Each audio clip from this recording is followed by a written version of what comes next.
Сәлеметсіздер ме? Мен Абылқас Сағынов атындағы Қарағанды техникалық университетінің дене тәрбиесі кафедрасының аға оқытушысы Қуатова Гүлдана Алайдарқызы. Менің жаппай онлайн курсыма қош келдіңіздер. Бүгінгі дәрісіміздің тақырыбы емдік дене шынықтыру құралдары. Жоғары оқу орындарында қолданылатын емдік дене шынықтырудың негізгі құралдары. Жаттығулар. Табиғаттың табиғи факторлары.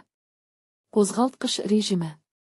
Дене жаттығуларынан оңтайлы нәтижеге қол жеткізу үшін студенттердің жеке ерекшеліктерін ескеру қажет. Жынысы, денсаулық жағдайы, физикалық дамуы, дене шынықтыру деңгейі. Дене жаттығулары. Емдік мақсатта қолданылатын дене жаттығулары гимнастика, спорттық және қолданбалы ойындар болып бөлінеді. Дене жаттығулары. Гимнастикалық, спорттық қолданбалы ойындар. Гимнастикалық жаттығулар бұл элементтерге бөлінген адамның табиғи қозғалыстарының жиынтығы. Олар дененің әр түрлі жүйелеріне ғана емес, сонымен қатар бұлшықеттердің жеке топтарына, буындарға әсер етеді. Бұл белгілі қозғалыс қасиеттерін дамытуға мүмкіндік береді. Күш, жылдамдық, үйлестіру, ептілік. Жаттығулардың бірнеше классификациясы бар. Гимнастикалық жаттығулар жалпы дамыту және арнайы болып бөлінеді. Жалпы дамыту жаттығулары бүкіл денені сауықтыруға және нығайтуға бағытталған. Мысалы, дене бұлшықеттеріне арналған жаттығулар. Арнайы жаттығулар тірек қимыл аппаратының белгілі бір бөліктеріне таңдамалы әсер етеді. Мысалы, жалпақ табанға арналған аяқ жаттығулары. Анатомиялық негізде жаттығулар кіші, қол, аяқ, бет, орта, мойын, білек, бір, иық және үлкен дене, аяқ, қол, бұлшықет топтарына бөлінеді. Белсенділік дәрежесі бойынша жаттығулар белсенді, жаттығуды адамның өзі орындауы, пассивті, емдік дене шынықтыру нұсқаушысының көмегімен орындалуы және белсенді пассивті болып бөлінеді. Гимнастикалық заттарды, снарядтар мен тренажерларды қолдану принципі бойынша. Заттармен орындалатын жаттығулар гимнастикалық таяқ, резеңке және теннис топтары, гантельдер, арқан, фитболдар және заттарсыз. Гимнастикалық снарядтардағы жаттығулар гимнастикалық қабырға, гимнастикалық орындық. Тренажерлардағы жаттығулар жүктемені дәл өлшеуге және қажетті физикалық қасиеттерді дамытуға мүмкіндік береді. Төзімділік, бұлшықет күші, үйлестіру. Жүрек тамыр жүйесін жаттықтыру үшін аяқ және қол велосипедтері, есу тренажерлары, эллипсоидтар, жүгіру жолы, әр түрлі модификациядағы степперлер қолданылады. Бұлшықеттің жиырылу сипатына қарай жаттығулар динамикалық, изотоникалық және статикалық, изометриялық болып бөлінеді. Динамикалық жаттығуларды орындау кезінде жиырылу мен босаңсу кезектесіп отырады, яғни дене буындарында қозғалыс пайда болады. Мысалы, шынтақ буынындағы қолды бүгу және жазу. Статикалық жаттығуларда бұлшықет жиырылады, бірақ ұзындығы өзгермейді. Мысалы, аяқты белгілі бір уақытта жоғары көтеріп ұстап тұру. Жаттығулардың түрмен сипатына қарай келесі топтар бөлінеді. Түзету жаттығулары. Қозғалыстағы үйлестіру және тепе-теңдікті сақтау жаттығулары. Тыныс алу жаттығулары. Бұлшықеттерді босаңсыту жаттығулары. Ритмопластикалық жаттығулар. Түзету жаттығулары, дене, аяқ немесе оның жеке бөліктерінің қозғалыстары, әр түрлі деформацияларды. Юде. Маңызды компонент, бұл дұрыс бастапқы қалыпты таңдау, ол жергілікті әсерді, күш кернеуі мен созылудың оңтайлы үйлесуін қамтамасыз етеді. Қозғалысты үйлестіру және тепе-теңдік жаттығулары вестибулярлық аппаратты жаттықтыруға бағытталған. Олар әр түрлі бастапқы қалыптарда орындалады. Негізгі тірек. Тар тірек аймағында тұру. Бір аяқта тұру. Аяқтың ұшымен тұру. Ашық немесе жабық көзбен. Заттармен немесе заттарсыз. Тыныс алу жаттығулары тыныс алуға қатысатын бұлшықеттерді күшейту арқылы сыртқы тыныс алу қызметіне әсер етеді. Сонымен қатар жаттығулар кезінде және одан кейін физикалық белсенділікті азайтады. Сонымен қатар олар жүрек тамыр жүйесінің жұмысына пайдалы әсер етеді, метаболизм мен ас қорыту процестерін ынталандырады. Негізінен динамикалық тыныс алу, көмекші бұлшықеттердің қатысуымен, аяқ-қолдар мен дене қозғалысына байланысты.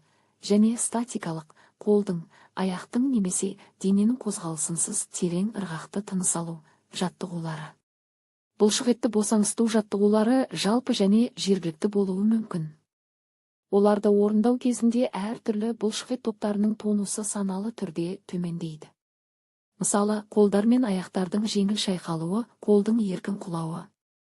Бұлшықет созу жаттығулары, стретчинг, бұлшықет байлам аппаратының серпімділігін арттыру үшін қолданылады. Жүктемеден кейін бұлшықеттердің жұмысын қалпына келтіруге көмектеседі. Ритмопластикалық жаттығулар берілген ырғақ пен музыкалық сүйемелдеумен орындалады. Спорттық қолданбалы жаттығулар. Жаттығудың бұл түрін қолдану дененің функционалды жағдайын, әсіресе жүрек қан тамыр жүйесін, жүрек соғу жиілігін, қан қысымын бақылау, қатаң бақылауда және жеткілікті дайындалған студенттер үшін жүргізілуі керек. Спорттық қолданбалы жаттығуларға мөлшерленген жаттығулар жатады. Жүру, жүгіру, секіру, иісу, жүзу, велосипедпен жүру, коньки тебу, шаңғы тебу және мұндай жаттығуларды қолдану зақымдалған ағзаны және жалпы денені қалпына келтіруге көмектеседі. Науқастарда емдік дене шынықтыруға саналы көзқарасты және өз қабілеттеріне деген сенімділікті арттырады. Бұлшықеттердің кернеуі мен релаксациясының ырғағының ауысуын қолдану қан мен лимфа айналымының, тыныс алудың, зат алмасуының жақсаруына, бұлшықет күшінің дамуына, қозғалыс реакцияларының жылдамдығына, қозғалысты үйлестіруге, буындардағы қозғалыштықтың жақсаруына әкеледі. Мөлшерленген ойындар. Ойындардың барлық түрлерін өткізу қалпына келтіру кезеңінде дәрігерлік педагогикалық бақылау кезінде жүзеге асырылады. Емдік дене шынықтыруда ойындар шешімділікке, тапқырлыққа, ептілікке, батылдыққа, тәртіпке тәрбиелеу үшін қолданылады. Сонымен қатар олар дененің барлық негізгі жүйелерінің функцияларын ынталандыратын, осындай әрекеттерге ген ынта мен қызығушылықты тудыратын жоғары эмоционалдылыққа ие. Ойындар жүктеме бойынша бөлінеді. Бір орында ойындар жай қозғалысты және спорттық. Емдік дене шынықтыру жалпы әсер ету, қан айналымы мен тыныс алу ағзаларының функционалдығын жеке буындарға әсер етпестен арттыру мақсатын көздейді. Бір қатар жағдайларда ойындар негізгі жаттығу құралы болады. Ойындар жиынтығы өте үлкен, оларды пайдалану жабдықтың болуына және залдың ауданына байланысты.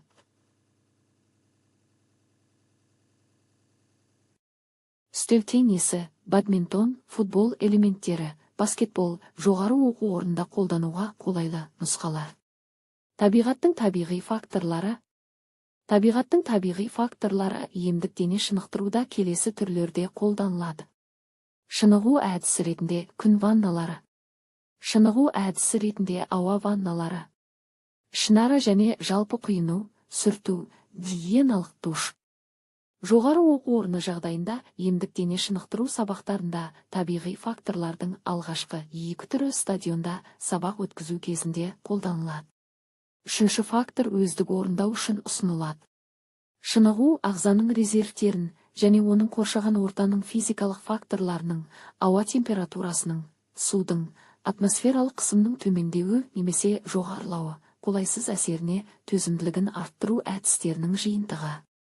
Күнмен шынығу дұрыс мөлшерленуі керек. Ауамен шынығу дененің гипотермияға төзімділігін арттырады. Сумен шынығу, сүртіну, контрастты душ, шомылу арқылы іске асады. Қозғалтқыш режимі.